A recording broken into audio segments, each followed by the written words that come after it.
The Pittsburgh Steelers fall to the Cincinnati Bengals in a game that they shouldn't have lost. Plain and simple. No questions asked. They should not have lost to the Bengals on Thursday night unless you asked history. If you asked history and you said, are the Pittsburgh Steelers going to lose Mike Tomlin's 7th game on Thursday Night Football to an AFC North opponent, you want to know what I would have told you? Probably. Against Joe Flacco? Probably. In a game that they should win? Probably. That seemed to be the case once again, and it seems to be the case over and over and over again. And no matter how hard anybody tries, no matter how good Aaron Rodgers plays or Jaylen Warren plays or Pat Freiermuth plays, the Pittsburgh Steelers just can't seem to overcome the one negative that holds them back all the time, and that is Mike Tomlin. What's going on, everybody? Thank you for jumping on to another episode of Steelers to Go, your daily dose of Pittsburgh Steelers news and analysis. Find us on youtube.com/All Steelers Talkers. Subscribe anywhere you get your podcast. The Pittsburgh Steelers, well, they got to rebound now because people are losing faith fast. And after a loss to the Bengals, nobody, and I mean nobody, is sitting around going, don't worry, everything's going to be A-okay. No, the worry's here. The panic has started, and everybody's starting to say, should we bring out the fraud alert? No, it's too early. It's too early to panic. It's too early not to say the Pittsburgh Steelers aren't contenders. They definitely still are. But it is simply time to acknowledge that the Pittsburgh Steelers have a problem, and that problem is their head coach. And do you fire Mike Tomlin? No, but you admit his faults. You admit that Mike Tomlin comes with areas that you have to overcome. And one of those areas are games like this, where you should win, but history tells you you're not going to, and, well, you don't. Aaron Rodgers had his best game as a Steeler if you remove the 2 interceptions, really 1 interception, because the second one was crazy. Shout out to DJ Turner, because I didn't think it was a catch. DK Metcalf didn't think it was a catch. The city of Cincinnati barely thought it was a catch. But apparently it was a catch. He comes down with a pass. Aaron Rodgers' stat line looks worse. And now there are all sorts of questions, even more, as you try to figure out, okay, are the Steelers in trouble? Jaylen Warren has his best game in the NFL overall ever. He looks insane. He averages over 7 yards a carry on 16 rushes. That doesn't happen. Ever. No matter how good you are, you don't average 7 yards a carry on over 15 rushes in a game. He finished with 129 yards, and he looked unstoppable. Pat Freiermuth, 111 yards and a touchdown that puts the Steelers ahead with just about 3 minutes left in the ballgame. And the Steelers couldn't hang on. They couldn't pull through. They couldn't win it. Why? Because the side of the football that Mike Tomlin coaches, the side of the football that Mike T controls, the side of the football that Pittsburgh Steelers fans constantly say, fire the coordinator, fire the coordinator. It failed, and it looked terrible in the process. Jalen Ramsey, disappointing, blows everybody's mind. TJ Watt disappearing, blows everybody's mind. Cam Hayward, Alex Highsmith, Joey Porter Jr., Patrick Queen, all having bad games. Should not happen, and you should not be in a situation ever as the Pittsburgh Steelers with a defense as good as the Pittsburgh Steelers defense and how good they've been over the last couple of weeks, to be in a position where Joe Flacco, who's been here for 10 days, beats you handedly. Where you say things all summer long, we're going to man up everybody. We are going to win the man game. You can't beat us with these corners. We heard it all summer long. Well, it took the Steelers almost a full half of football to say, you want to know what we should do? We should try to play man and see if that works. Because zone isn't working. And it didn't work, but at least they tried. The Steelers are in a situation right now where I still think they're contenders. I still think everything's going to be okay. I still think that the Cincinnati Bengals are not a threat if the Pittsburgh Steelers somehow make the playoffs. It's not like they're going to run into Cincy and there it is, it's over. It's just not going to be the case. But you are going to find yourself in a situation where stuff like this occurs, where the Mike Tomlin curse and the history and all these other things pop up.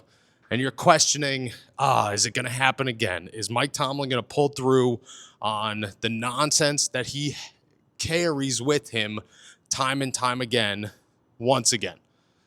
And the answer is yes, because that's what Mike Tomlin always proves, is that all the storylines around him are usually true, and you just got to deal with them. I will say this, because we have to talk positively about the situation. Aaron Rodgers looked great. And Aaron Rodgers in that offense, Arthur Smith included, and the offensive line included, outside of one bad snap by Zach Frazier, did everything in their power to win this football game. Everything. And that should give somebody some hope. What's up, AST Nation? I've teamed up with DraftKings. The next great touchdown is coming. You can bet on it. And the best way to do so is through DraftKings Sportsbook, where new customers who bet $5 get $300 in bonus bets plus 3 months of NBA League Pass. That means new customers turn $5 into $300 if your bet wins in bonus bets.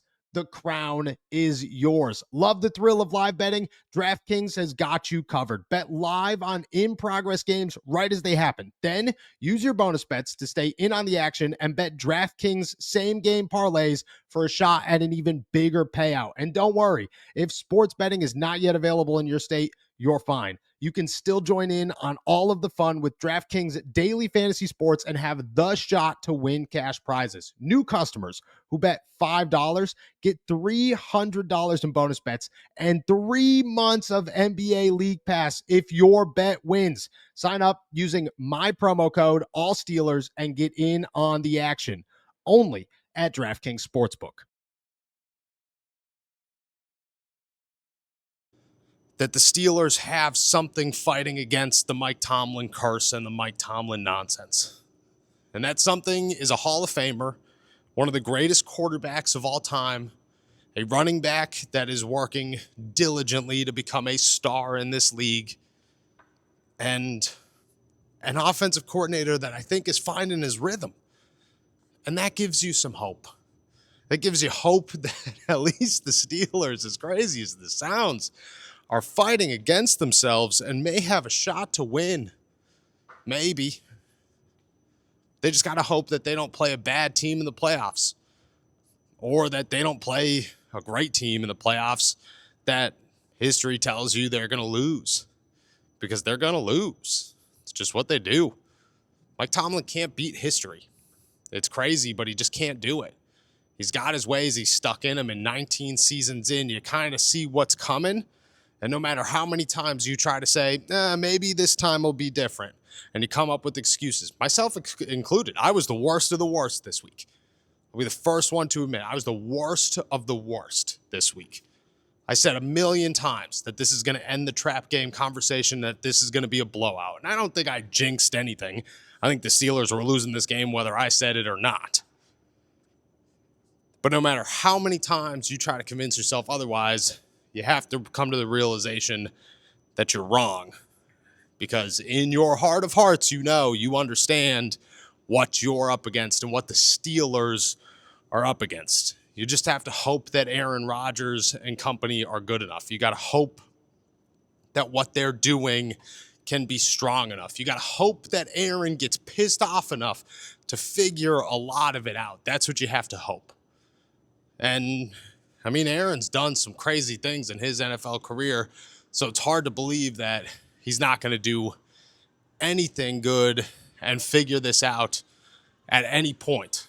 But, I mean, it doesn't look great. And today was a reminder of who Mike T is, what the Steelers are facing, and that history wins. Again, the Steelers are still contenders. Don't expect TJ Watt to disappear forever.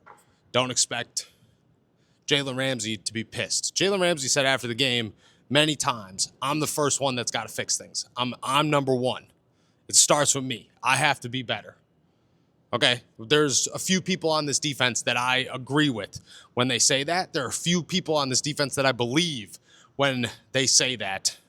Jalen Ramsey is one of them. Jalen Ramsey is one of the people that you say,